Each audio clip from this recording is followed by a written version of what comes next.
Donc, malgré les errements au niveau de l'horaire, je suis content qu'on soit le bon jour. Donc, c'est déjà bien, quoi, et que ça ne soit pas férié pour tout le monde. Alors, j'ai entendu vos interrogations initialement sur le problème de mythique ou mythologique. Alors, vous voyez bien que ça vient du même mot grec initialement, au niveau de l'étymologie. Donc, on va en parler.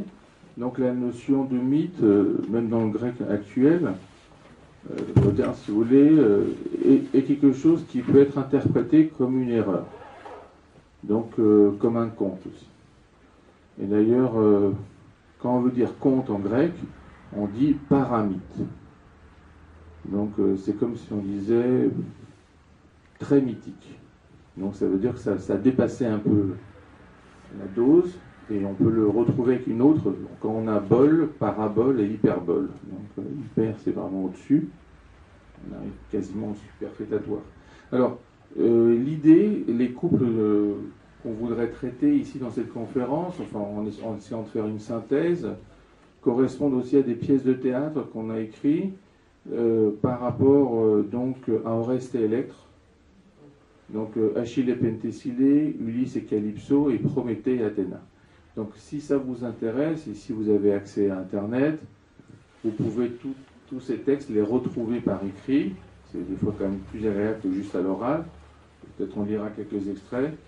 Ça permettra un peu de retrouver ces thématiques de manière plus claire. Donc vous allez simplement à ligeros.org et vous mettez les deux noms et ça vous donnera directement le texte. Vous suivez l'algorithme des Américains qui disent quand vous êtes perdu, lisez les panneaux. Voilà, parce qu'en fait on se perd que parce qu'on pense pouvoir s'en sortir sans les panneaux. En fin de compte, on finit par avouer qu'on s'est trompé. Et donc là, on lit les panneaux et finalement, on s'y retrouve. Donc, la page de ligeros.org, en fait, il y a une section où vous pouvez mettre le mot qui vous intéresse et ça vous trouve automatiquement l'article sans chercher en plein milieu. Alors, au départ, cette recherche, elle peut sembler quelque peu philologique. Elle est aussi d'ordre archéologique. Alors, vous savez très bien que dans toutes ces thématiques correspond aussi à la guerre de Troie. Donc vous vous rappelez qu'avant Schliemann, on pensait que c'était simplement des contes, des récits mythologiques, mais au sens le plus négatif du terme, au sens de incroyable. Et finalement, avec Schliemann, qui a quand même découvert non seulement Troie avec ses 9 niveaux, mais aussi Argos, aussi Mycène, donc on est en Épidore, donc dans la partie grecque. Ça nous a permis de relire, si vous voulez, ces mythes. Et contrairement à ce qu'on pourrait penser, parce qu'il y a quand même l'écrasement du temps, il faut vous rendre compte, alors ça va peut-être surprendre aussi les profs de lettres, qui, même en étant à la retraite, conservent l'état d'esprit, à savoir que des gens comme Sophocle, Euripide, ou Échille connaissent moins bien ces mythes que nous. Alors vous allez me dire, c'est quand même incroyable, puisqu'ils étaient plus près.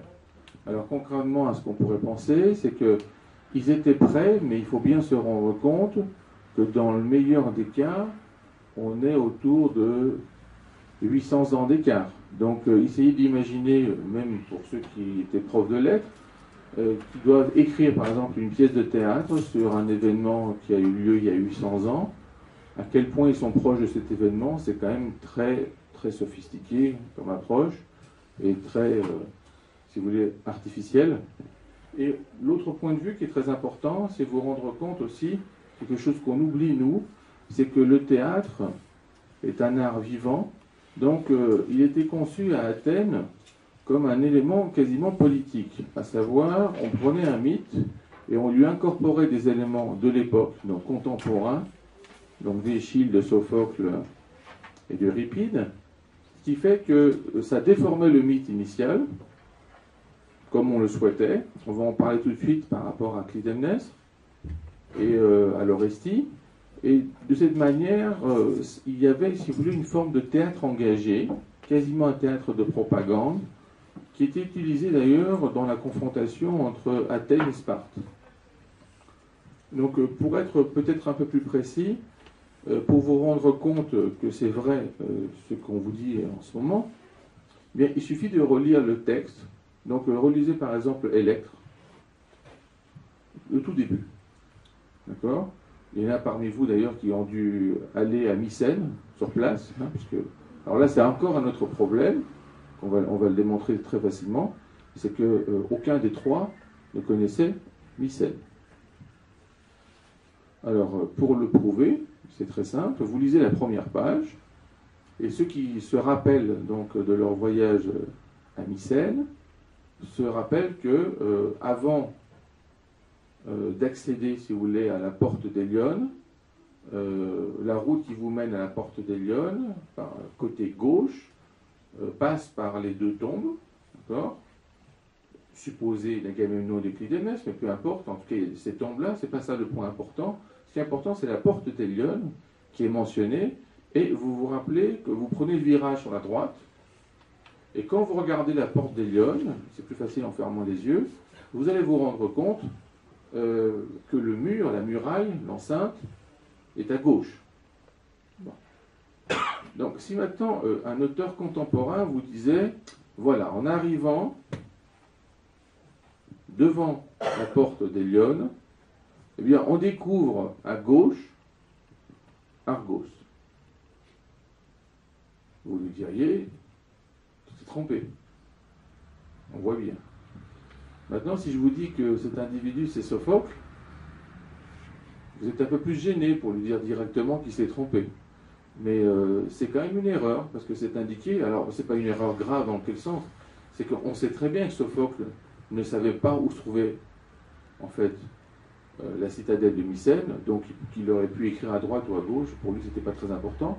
Il fait quand même une autre erreur qu'on découvre aussi chez des gens plus contemporains, comme Nietzsche, où il précise que dans les statues qu'on voit en allant, donc ça on peut toujours imaginer qu'il y a des statues, il précise donc qu'il y a la statue d'Aphrodite. Alors Aphrodite est inconnue dans le monde mycénien, donc elle n'existait pas encore en tant que déesse, et c'est là aussi un autre problème qu'on a, puisqu'on est rentré par cette voie, si vous voulez, dans le monde mycénien, c'est que vous vous rappelez de vos études classiques, on considère que Dionysos est un dieu jeune. C'est une erreur archéologique. C'est très simple, puisqu'en fait, sur les tablettes en linéaire B, donc en mycénien, on a attestation de Dionysos et on a des dédicaces, donc en 1250 avant Jésus-Christ, on a des offrandes au dieu Dionysos. Et donc finalement, on se rend compte que même à l'époque de Nietzsche, donc jusqu'en 1900, et certainement parmi certains profs de lettres qui n'ont pas forcément appris qu'en 1992, on a découvert une tablette en linéaire B où était indiqué le nom Dionysos, et ils continuent à enseigner ce qu'on leur a enseigné précédemment sans remettre en cause. C'est pour vous dire aussi que dans le monde des lettres, où a priori, si vous voulez, la littérature, elle a un sens à partir du moment où elle est écrite. Le problème, c'est que des fois, quand elle est confrontée avec l'archéologie, elle a quelques problèmes d'ordre scientifique. Donc, soit vous partez du principe que c'est totalement faux, donc ça ne vous pose aucun problème, soit vous partez du principe que c'est basé quand même à la base sur un fondement réel. Ce fondement réel, s'il est en relation avec l'archéologie, il faut aussi qu'il soit en corrélation avec les découvertes récentes. Et pourquoi donc finalement affirmer que ces grands auteurs connaissent moins bien le monde mycénien que nous? C'est très simple. C'est parce que on ne sait lire ces tablettes que depuis 1952. Voilà. Donc c'est le travail de Ventris et de Chadwick. Donc un linguiste pour Chadwick et un déchiffreur de la RAF pour Ventris, qui ont été les premiers à déchiffrer ce qu'on appelait depuis Evans le linéaire A et B. Donc ils ont déchiffré le linéaire B par des moyens initialement statistiques et après des concordances. Et c'est comme ça qu'on a pu lire les fameuses tablettes des tripodes, etc. Donc, la difficulté, elle provient de quoi? C'est que, vous vous rappelez, la plus ancienne écriture grecque, elle se trouve dans la coupe de Nestor, donc c'est 700 ans avant Jésus-Christ, alors que là, on est encore quasiment 600 ans avant. Et en réalité, le mycénien est un alphabet, n'est pas un alphabet, c'est une écriture syllabaire, syllabique. Donc on a uniquement des syllabes et on n'a pas la notion de lettres. Donc on a des écritures plus anciennes, donc, comme le linéaire A, le minoen, on ne sait pas toujours déchiffrer, et bien sûr l'équivalent hiéroglyphique du disque de Festos. Alors pourquoi je vous donne ces indications? C'est que dans le texte d'Homère, on a des références à l'écriture mycénienne qui n'étaient pas lisibles. Et on a, surtout dans la guerre de Troie, ces références, si vous vous rappelez de Bellérophon, alors en fait c'est celui qui chevauche Pégase, par la suite, hein, eh bien, à un moment, il est censé transmettre un message à un roi, et ce message contient l'instruction suivante: celui qui te transmettra ce message doit être tué. Le roi, celui qui reçoit le message, en le lisant et en voyant que la personne lui a porté ce message, considère que finalement il est encore plus digne parce qu'elle aurait pu le lire. Et ce message, donc, vu le contexte, on interprète maintenant cela comme un message écrit en linéaire B. Alors, tout ça pour vous dire quoi? Pour vous dire que Oreste et Electre, comme personnages, apparaissent bien sûr chez Échille, avec quelques modifications donc, chez Sophocle, et des grandes modifications chez Euripide. Un autre point de vue qui est très important, c'est que Euripide était quelqu'un qui était payé pour écrire. Alors vous allez me dire, c'est pas grave, Ronsard aussi. Et c'est pas forcément quelque chose de mauvais. Souvent, les commandes vont très bien. Mais le problème, c'est que des fois, ils étaient payés pour changer les mythes. Alors là, ça devient encore quelque chose d'un peu plus intéressant, puisque la négativité, si vous voulez, du concept de mythe, elle est travaillée de manière à produire une sorte de propagande. Pour vous donner un exemple très clair, qui ne nous concernera pas aujourd'hui, mais pour le mettre un peu en exergue. Eh bien, vous vous rappelez tous, et surtout toutes, que Médée a tué ses enfants. Bon. Eh bien, c'est faux. Et on le sait. En fait, c'est les Corinthiens qui les ont tués, et c'est les Corinthiens qui ont demandé à Euripide d'écrire une pièce de théâtre. On sait même combien il a été payé, puisque c'était payé en talents. On connaît même la... D'ailleurs, si vous regardez de nouveau vos textes, et si vous regardez avec détail votre appareil critique, vous verrez que c'est mentionné, même dans les éditions françaises. Donc, ils lui ont demandé d'accuser Médée. Et donc, il a tellement bien réussi que finalement, quasiment 2500 ans après, c'est quand même le mythe qui est resté. Donc pour nous, Médée représente quand même une sorte de mère indigne qui est capable de sacrifier ses enfants pour aboutir à ses fins, alors que ce n'est pas le cas dans le mythe initial. Donc revenons, si j'ose dire, à nos moutons. Pour Oreste et Electre. Alors on sait très bien que chez Euripide, il y a une difficulté, ne serait-ce que par le fait qu'il existe deux textes de théâtre pour le même objet. Donc là, normalement, ceux qui pensent qu'il dit toujours la vérité ont déjà un problème, puisqu'il a écrit deux pièces de théâtre différentes qui ne disent pas tout à fait la même chose sur le même sujet. Voilà. Donc c'est une déformation aussi par rapport à Hélène, le problème de la vengeance, est-ce qu'ils vont tuer la fille de Ménélas. Je pars du principe que tous ces noms sont connus, hein. Je n'explique pas, je pense que vous êtes suffisamment à l'aise. Alors, je parle vraiment des détails. La mythologie, au départ, donc, le premier mythe attesté, qu'on connaît, mais on ne connaît que de façon fragmentaire, il est dû à Phryxios, donc c'est avant, bien avant Échille. Donc, il est mentionné, même dans la période hellénistique. On sait donc qu'il y avait un mythe écrit à l'époque, qui correspondait, si vous voulez, à l'espace, je dirais, mycénien. Par la suite, ce mythe a été transformé, par exemple, la position de Clytemnestre. La position de Clytemnestre dans le mythe original, c'est une femme qui est essentiellement trompée par son mari par rapport au sacrifice d'Iphigénie. Donc vous vous rappelez le sacrifice d'Iphigénie, vous vous rappelez le subterfuge d'Agamemnon.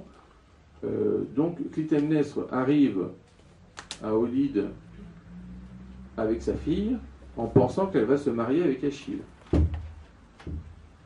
Donc ça c'est mentionné, et à partir de là on considère que comme elle a été trompée, simplement elle est négative envers son mari. Ce n'est que par la suite, et par la déformation, si vous voulez, rendue plus extrême du mythe des Atrides, donc la malédiction des Atrides, qu'on va avoir un comportement beaucoup plus négatif de la part de Clytemnestre, qui d'un seul coup va avoir en plus un amant, qui va découper son mari à la hache.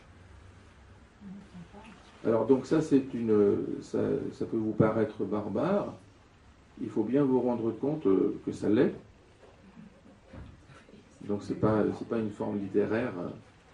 En réalité, ça correspond aussi à la définition de l'âme en Grèce, qui considère que si la personne est démembrée, ce que faisaient souvent les ennemis, son âme ne peut pas revenir pour se venger. Alors si vous voulez le voir de façon un peu plus positive, contrairement à ce que vous pourriez penser pour l'instant, n'oubliez pas que même Zeus a été démembré, et c'est Prométhée qui l'a recousu. Donc même au niveau de la titanomachie, donc la gigantomachie, on avait ce genre de position en disant que même si on a vaincu l'ennemi, il fallait en plus le démembrer pour être sûr que son âme, elle pouvait être même divine, ne revienne pas, donc se venger. D'ailleurs, Zeus va se venger par la suite. Alors, tout ça pour dire quoi? Tout ça pour dire que il y a un problème, si vous voulez, technique, lequel est le suivant. Quand vous commencez une malédiction, et comme je parle à des locuteurs français, vous voyez par exemple l'équivalent des rois maudits, bon, il y a un démarrage, et puis à un moment il faut clore. Voilà. Et le problème c'est la clôture. La clôture, si vous voulez, si vous prenez donc la malédiction des Atrides, l'un tue l'autre parce que l'autre a tué l'un, etc. Et ça continue. Donc à un moment, il faut quand même terminer. Alors comment s'en sortir pour terminer? Eh bien, il faut donner raison à quelqu'un. Voilà. Alors, quand vous regardez de nouveau le texte qui correspond donc à l'Orestie, vous allez vous rendre compte qu'au bout d'un moment, il y a un procès. Ce procès, c'est une façon, si vous voulez, aussi bien mentale que neutre, de mettre en évidence qu'il y a un arbitre. Donc il y a quelqu'un qui est capable de juger. Un phénomène très intéressant dans la mythologie grecque, c'est que même les dieux ne sont pas au-dessus de la justice. Parce qu'à priori, on pourrait penser qu'ils pourraient être les créateurs de la justice. Alors la justice est une autre entité. Pour vous donner un exemple, la Cour suprême en Grèce s'appelle l'Aréopage. Et ça correspond en fait, vous êtes tous allés à l'Acropole, juste à côté vous avez un rocher, c'est là où a été jugé Arès. Donc on considère que la Cour suprême, c'est celle qui a été capable de juger même un dieu. Voilà. Donc dans ce cadre-là, on a un procès qui met en évidence une vision différente donc d'Athènes et de Sparte. Alors cette vision différente, elle est basée avant tout sur le système patriarcal pour les uns, matriarcal pour les autres. Et donc là, il va y avoir une difficulté, et c'est pour ça qu'on comprend que Échille, si vous voulez, ses auteurs étaient athéniens. Les représentations avaient lieu dans le Péloponnèse. Et le Péloponnèse, c'était quand même la suprématie aussi des Spartiates. On parle aussi d'Épidore, etc. Donc, dans ce cadre-là, qu'est-ce qu'ils ont mis en avant? Ils ont mis en avant que ce qui est important, est-ce que c'est la graine ou le sillon? Vous voyez? C'est la thématique que normalement vous devez retrouver dans vos souvenirs. Et dans ce positionnement, ils vont faire intervenir Athéna. Donc ça, c'est vraiment... à partir de Molière, on aurait appelé ça un Deus ex machina. Mais pourquoi? Parce qu'Athéna, évidemment, est une déesse féminine qui, elle, va donner raison au système patriarcal et dire que ce qui est important, c'est la graine et pas le sillon. Donc, finalement, c'est l'homme et pas la femme. Ce qui fait que ça va donner raison à qui? À Oreste. C'est-à-dire qu'on va donner l'autorisation à Oreste d'avoir justement exécuté sa mère. C'était quelque chose qui était considéré comme horrible. D'accord ? Là, vous avez la mère qui, avec son amant, assassine le père en maltraitant la sœur, donc Électre. Et puis ensuite, il y a la vengeance donc d'Oreste. Mais la vengeance d'Oreste, pour qu'elle soit interprétée comme une vengeance, il faut qu'elle soit juste. Sinon, c'est elle-même une injustice. C'est d'ailleurs pour ça que ça pourrait continuer le mythe. Or, il s'arrête. Il va avoir cette phase de rédemption par rapport aux Érini, mais en fin de compte, on va dire qu'il a eu raison. Et qui va dire qu'il a eu raison au procès? Qui témoigne pour Oreste? C'est Athéna. Vous voyez un peu comme c'est subtil et en même temps peut-être quelque peu artificiel à notre époque, mais souvenez-vous de tous les détails. Athéna n'est pas une déesse née d'une femme. Elle est née de la tête de Zeus, qui a eu confiance en Prométhée et qui lui a demandé de prendre une hache et de lui fendre la tête en deux. Et Athéna, parce qu'il avait des maux de tête, Athéna donc est sortie de sa tête armée. Vous vous rappelez? Donc, évidemment, c'est aussi une métaphore pour dire que c'est la déesse de la pensée qui provient de la tête et aussi sa capacité d'être guerrière, mais c'est vraiment pas du tout, si vous voulez, un hasard qu'on fait intervenir Athéna pour justifier ce procès. Donc notre point de vue dans la pièce de théâtre Oreste et Électre, c'est d'avoir, si vous voulez, écrit ce mythe d'une manière entre guillemets plus objective, mais dans quel sens? Totalement subjectif, à savoir lui redonner son contexte mycénien. Là vous allez me dire, de quel droit on se permet de faire ce genre de choses? Ben, c'est ce qu'on appelle simplement la restauration de la restauration. Alors, pour vous donner un exemple très simple, vous êtes tous et toutes allés à Saint-Romain-en-Galles, j'imagine, voir les fameuses mosaïques. Il faut vous rappeler qu'avant les mosaïques, quand on les restaurait, on les plantait sur du béton, les tesselles. Chose qu'on pensait être bien. Et puis finalement, avec l'âge, on a compris que la mosaïque, donc la tesselle, est quand même une pierre vivante, elle finit par absorber le béton. Et donc, elle change même de coloris. Donc on s'est rendu compte finalement que c'était une erreur gravissime de faire ce genre de restauration, et on s'est remis à faire des restaurations sur des rayons en nid d'abeilles d'aluminium, très légers, qui permet d'ailleurs à Saint-Romain-en-Galles, si vous avez pu voir aussi les ateliers de restauration, d'avoir des mosaïques verticales, qu'on vous sort comme des rideaux. Okay, alors que celles qui sont installées sont toujours à plat dû au phénomène de masse. Eh bien, dans ce cadre-là, si vous voulez, des fois on est obligé de restaurer certaines restaurations, c'est-à-dire d'enlever une partie de la partie qui était prétendument restauratrice, et en réalité, elle était aliénante. Et donc là, c'est un peu le point de vue, et ce point de vue, on peut le retrouver donc dans le texte, commence. Ou plutôt, c'était déjà comme ça avant. Bon. Alors, donc Ajax Serin répond, oui, une femme, mais pas n'importe laquelle. Donc, si vous voulez, le lecteur contemporain, et surtout la lectrice, qui a vécu, si vous voulez, la problématique du féminisme, peut relire ces textes et se dire « Ah, ça me touche de façon différente ». Mais il ne faut pas non plus tomber dans l'erreur suivante, à savoir réinterpréter le texte avec 2000 ans d'écart. Et par contre, ce qui est intéressant, vous allez voir qu'au départ, on pourrait penser que Achille, c'est quelqu'un qui n'aime pas du tout les femmes, et qui est même misogyne. Or, quand on regarde le texte comme il est conçu, et comme c'est décrit, on va comprendre au fur et à mesure que c'est une erreur de notre part. Alors, Achille, se redressant brusquement, il dit, quelle qu'elle soit, cela n'a aucune importance, la guerre est l'état de la mort, alors que les femmes appartiennent à la vie.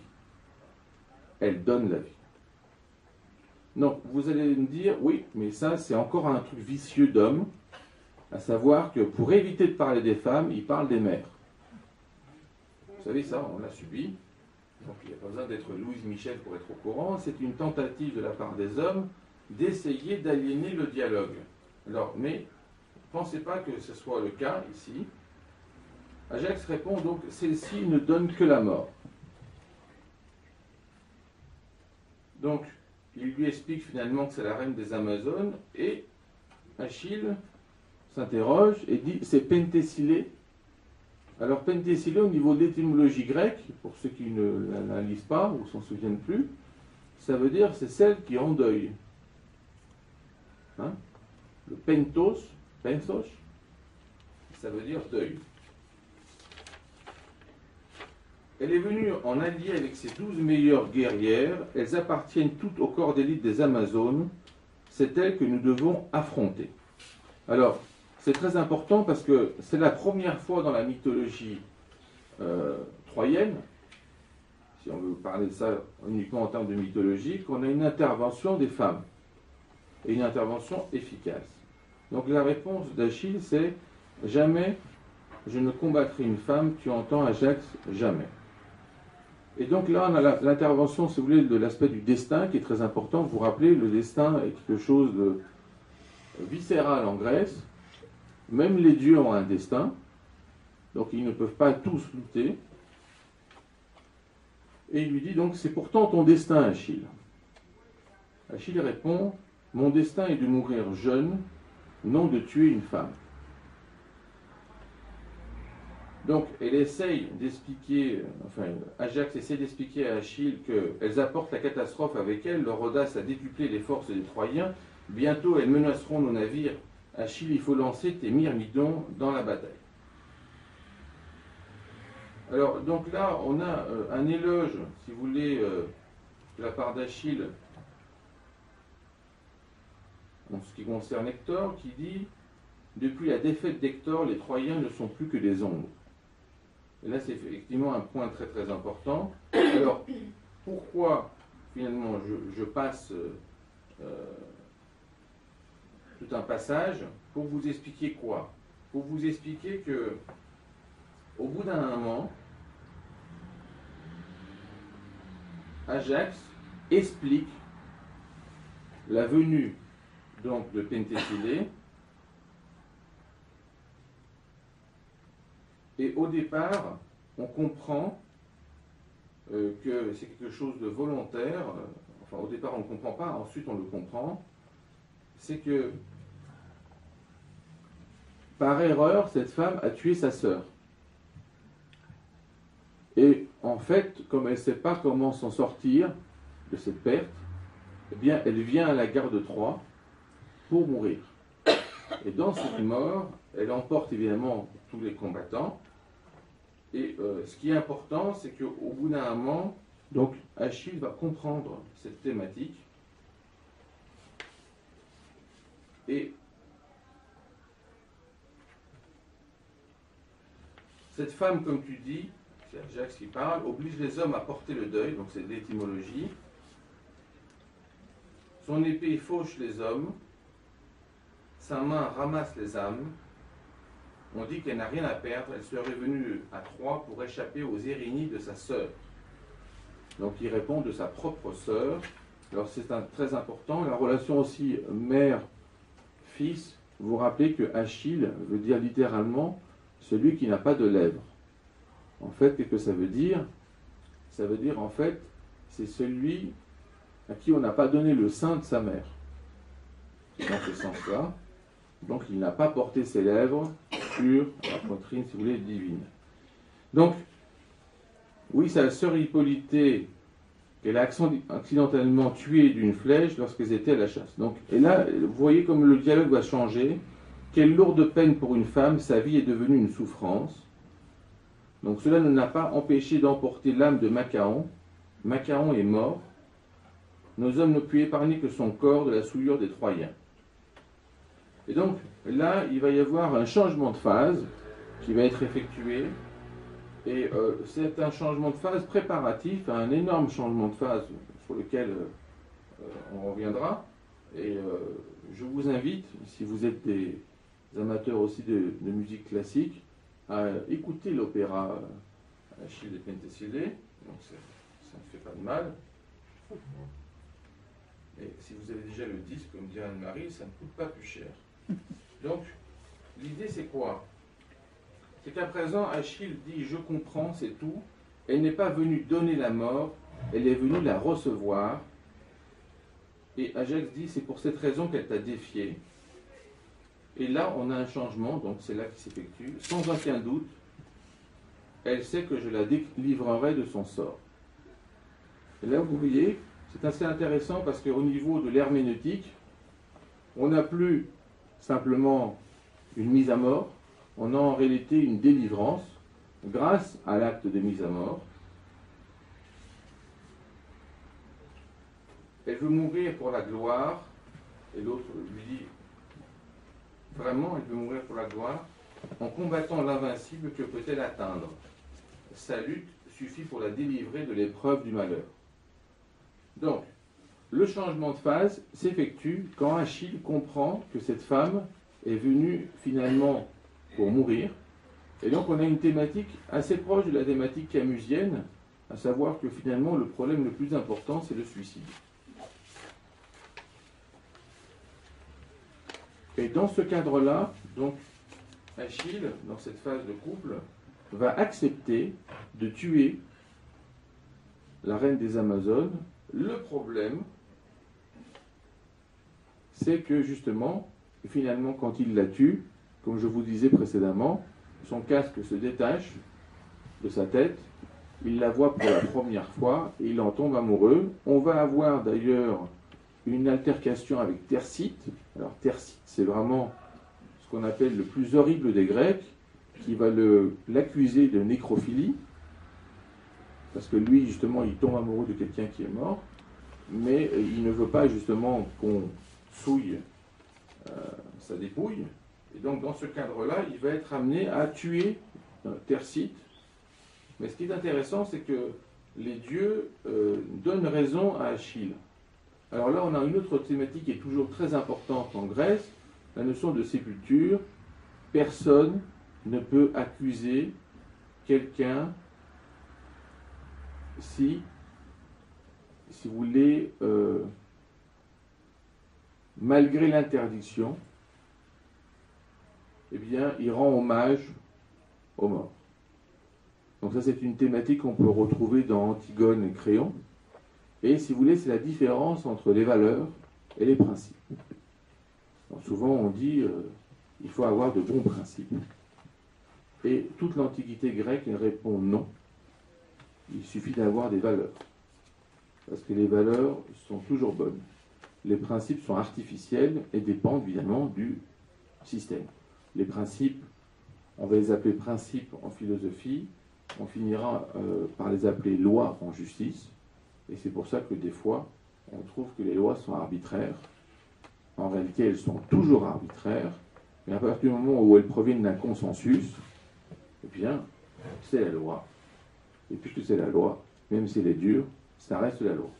Donc, la différence ici, donc un peu pour vous rendre compte, c'est que le mythe donne raison même à l'exécution de Thersites qui essaye de détruire la dépouille de Penthesilée, et cela est effectué par Achille.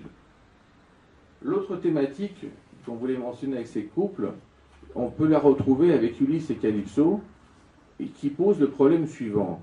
Calypso est une déesse, Pénélope est une humaine, et malgré ça, Ulysse préfère l'humaine. Et ça, on trouve que c'est insupportable pour une déesse. C'est une thématique qu'on peut retrouver dans un film français. Alors, pour les femmes, est-ce que vous le voyez? Quel film? C'est un film, en fait, où c'est interprété par Gérard Depardieu, pour l'homme. et on a deux femmes. Il y en a une qui est moche et une qui est très belle. Eh bien, c'est à peu près le même problème. Enfin, évidemment, là, c'est avec une version, disons, française, mais c'est pour vous remettre dans le contexte. On a du mal à comprendre, et c'est ce que ne comprend pas Calypso, c'est comment il peut préférer une humaine. Et Ulysse est très clair, il dit que finalement, ce qu'il aime dans l'humain, c'est l'éphémère. Et que si on ne protège pas l'éphémère, qui caractérise, finalement, c'est le caractère mortel, eh bien, les dieux ne meurent pas, mais le problème, c'est est-ce qu'ils vivent? Vous voyez? Parce que finalement, si on analyse la nature humaine, on comprend qu'elle commence à se définir à partir du moment où on comprend ce que c'est la mort. Par exemple, les enfants sont immortels dans leur tête. Alors, au bout d'un moment, ils comprennent que leurs parents ne le sont pas. Mais ils n'arrivent pas tout de suite à comprendre qu'eux non plus. Alors, vers la fin, ils commencent à le comprendre. Vous avez remarqué, hein? Vers la fin, c'est-à-dire que quand on voit partir le grand-père, la grand-mère, après on voit partir le père et la mère, on se dit quand même la notion de suivant, hein, donc une allusion à Brel sans doute, mais on se dit bien que ça va finir par venir, même si on pense qu'on est éternel. Et là, ce qui est assez intéressant dans cette altercation, si vous voulez, philosophique, qui reprend aussi une thématique qu'on peut retrouver dans le mythe de Sisyphe, c'est pourquoi préférer l'un à l'autre, c'est que, en gros, qu'est-ce qu'il dit, Ulysse? Il dit que je protégerai plus la femme qui est mortelle que la déesse qui ne mourra pas et qui ne changera rien.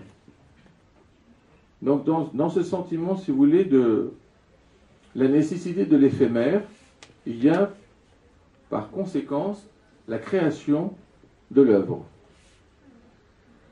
C'est-à-dire qu'en fait, si le temps n'a plus d'importance, alors pourquoi créer?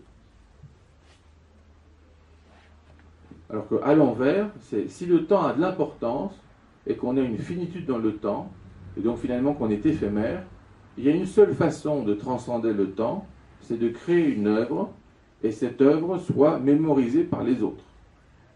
Et donc c'est le problème avec donc, Pénélope, Télémaque, Mentor, des termes qu'on connaît très bien. D'ailleurs, mentor, on l'utilise, le mentor de quelqu'un encore maintenant. Et donc, c'est des thématiques auxquelles on donne énormément d'importance. On finit finalement par aboutir à Prométhée et Athéna, et là, on a une autre plus grande difficulté à interpréter le positionnement de Prométhée. Alors, si vous voulez, c'est une sorte de transcendance par rapport au positionnement d'Ulysse, par rapport à Achille. C'est que chez Prométhée, on sait que c'est un titan. Bon. Donc, il n'est déjà pas dans la catégorie humaine. Parce que Ulysse, on pouvait toujours se dire, il fait le mauvais choix parce que finalement, l'erreur est humaine. Bon. Mais Prométhée ne peut pas faire la même erreur, et c'est pour ça que lui en veut Athéna, parce que donc, on part du principe dans le texte qu'elle en tombe amoureuse, mais elle n'arrive pas à comprendre pourquoi un titan se sacrifierait pour des humains. D'accord ? Donc, c'est une thématique qui est très importante. Finalement, c'est peut-on se sacrifier pour des individus qui valent moins que nous? Alors vous allez me dire, quand on le fait comme ça, c'est difficile de dire cet individu vaut moins que moi, mais là, dans le contexte mythologique, c'est très clair, parce que vous avez un titan qui concerne des humains. Donc on sait. C'est la version, si vous voulez, officielle. Donc là, je vais vous lire un petit passage qui concerne donc Athéna et Prométhée au moment où il a été enchaîné.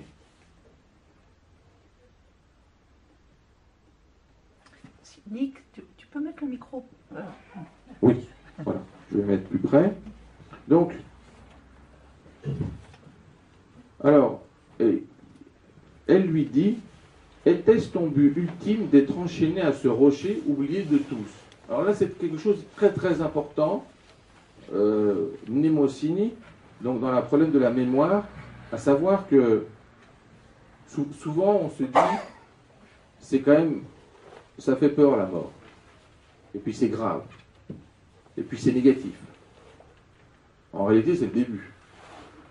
La mort, c'est simplement l'activation d'un processus qui nous permet de penser différemment et nous dire que, évidemment, comme on va avoir cet objectif, alors vous vous rappelez la parole de la sagesse lyonnaise qui dit la mort est difficile pour tous, on finit tous par y arriver. Voilà. Donc, là, le point de vue, c'est quoi? Était-ce ton but ultime d'être enchaîné à ce rocher, oublié de tous? Parce que le pire, il y a pire que la mort, c'est d'être oublié de tous avant de mourir. Parce que bon, quand on vous oublie une fois que vous êtes mort, ce n'est plus très grave. Parce que vous ne le savez pas. Le pire, c'est que vous soyez oublié avant de mourir. Et là, il y a un problème en termes d'ontologie. Si tu cherches à me réconforter grâce à ces paroles, sache que mon corps s'est habitué au cerf du vautour. Elle lui répond, même blessé et enchaîné, ton esprit est toujours impertinent. Réponse de Prométhée. Est-ce la soumission aux dieux que tu qualifies de pertinente? Les chaînes ne peuvent entraver la liberté de l'esprit. Donc, elle répond, elles ont pourtant réduit ta vie aux affres du silence. Ma vie est à la mesure du temps et mon œuvre la vie des hommes. Athéna répond, il faut éteindre cette démesure plus encore qu'un incendie. Tu n'es rien pour le temps, tu es tout pour les hommes, mais ils ne le savent pas. Ton œuvre n'est qu'une bougie qui se consume dans le néant. Donc c'est des paroles quand même très dures, hein. Bon, il est déjà enchaîné, mais c'est quand même Prométhée. Donc la réponse est la suivante. La création des dieux n'est-elle pas la plus grande des deux mesures?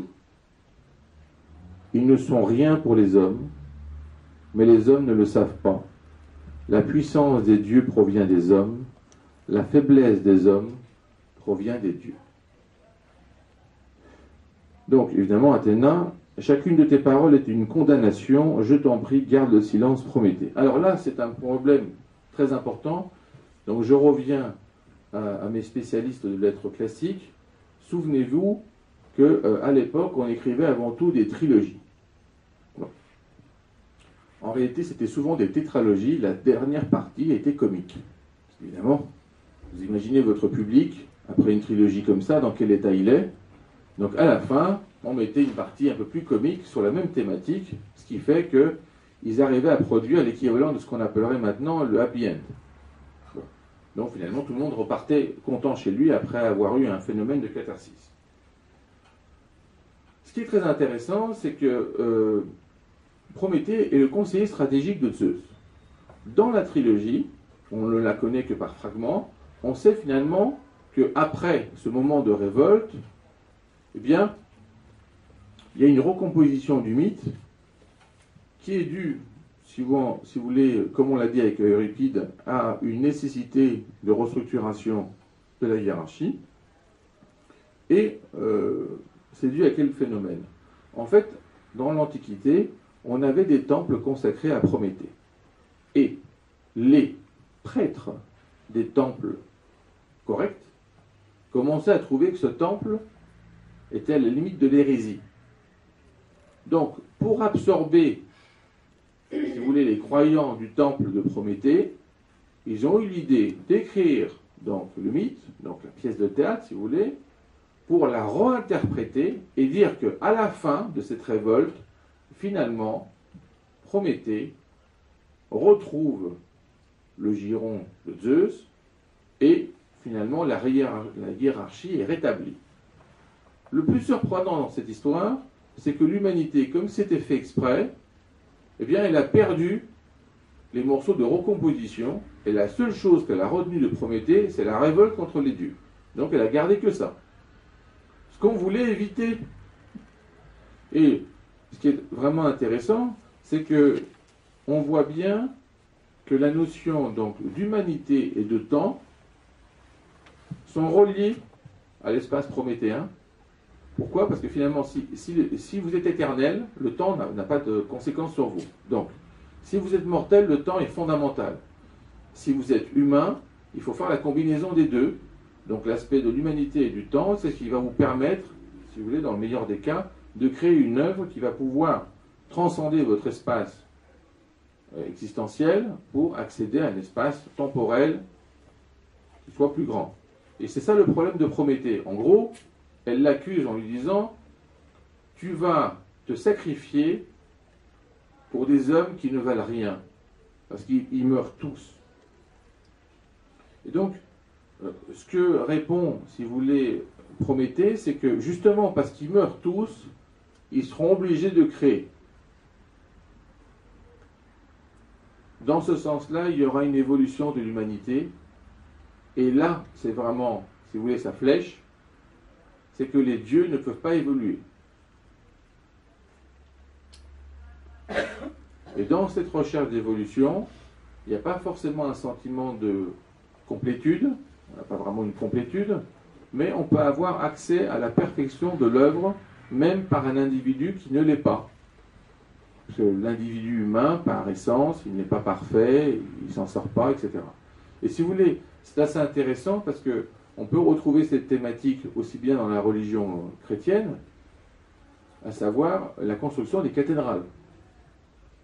La construction des cathédrales, donc c'est des monuments donc, magnifiques qui peuvent difficilement être conçus par une seule personne, qui duraient un espace temporel tellement grand que, évidemment, la plupart des gens, même l'architecte, était déjà mort alors qu'on continuait à faire la construction.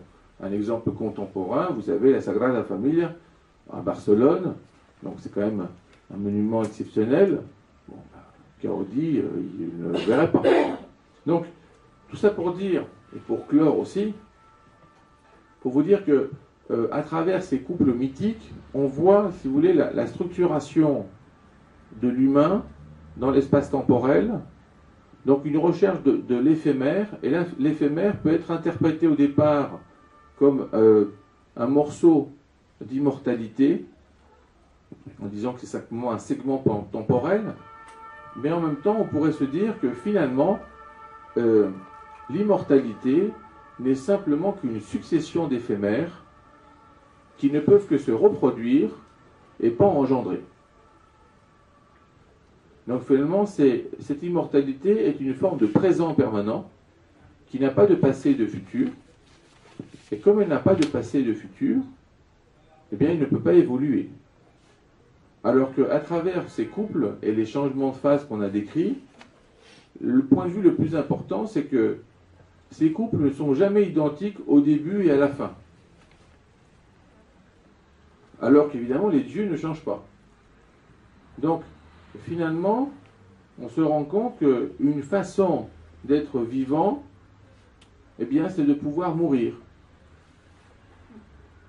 Et si vous voulez, on peut le retrouver dans une autre thématique qu'on a écrite avec le Titan et le Centaure.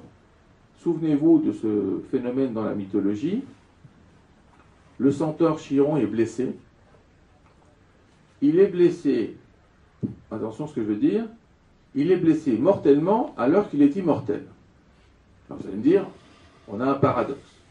Oui, le paradoxe en fait va se concentrer sur le phénomène de la souffrance. C'est-à-dire qu'en fait, il est mortellement blessé, donc il ne peut pas guérir, mais il ne peut pas mourir. Donc il ne peut que souffrir en permanence. Et c'est l'intervention de Prométhée, puisque Chiron va demander à Prométhée de prendre son immortalité pour qu'il puisse mourir. Sa fille Théa va accuser Prométhée de lui avoir volé son immortalité.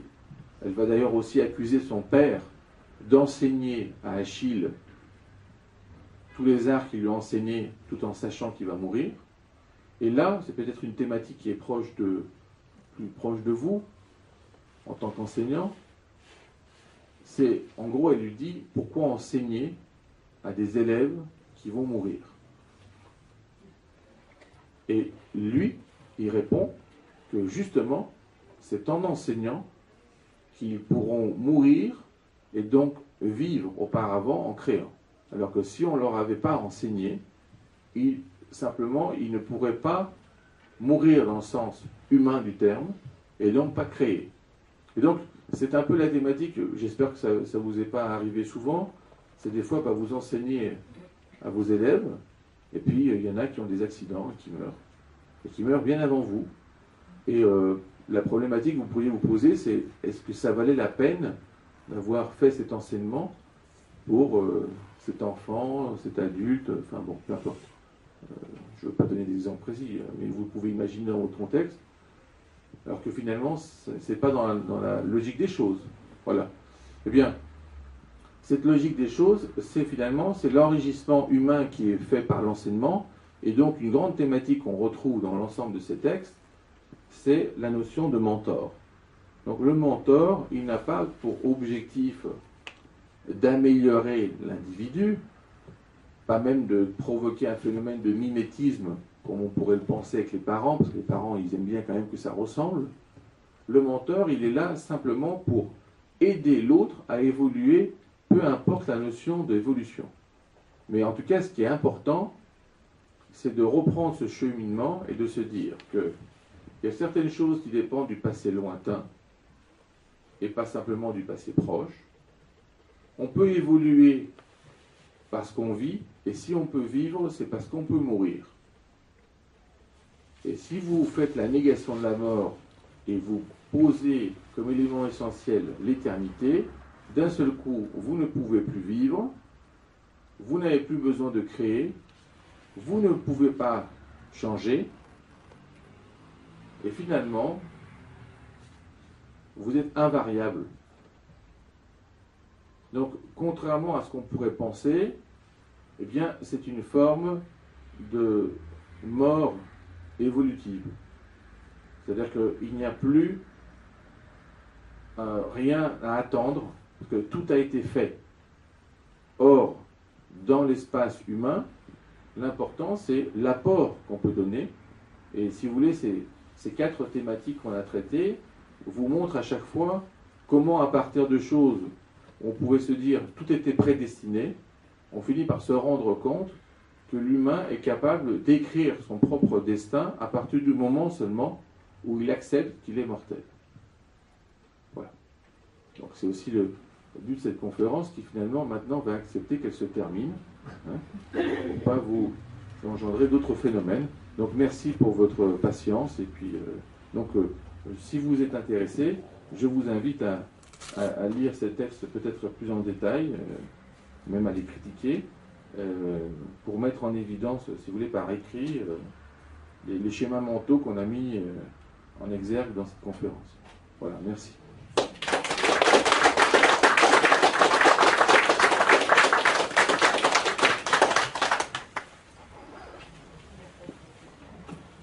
Si vous avez des questions, il y aura peut-être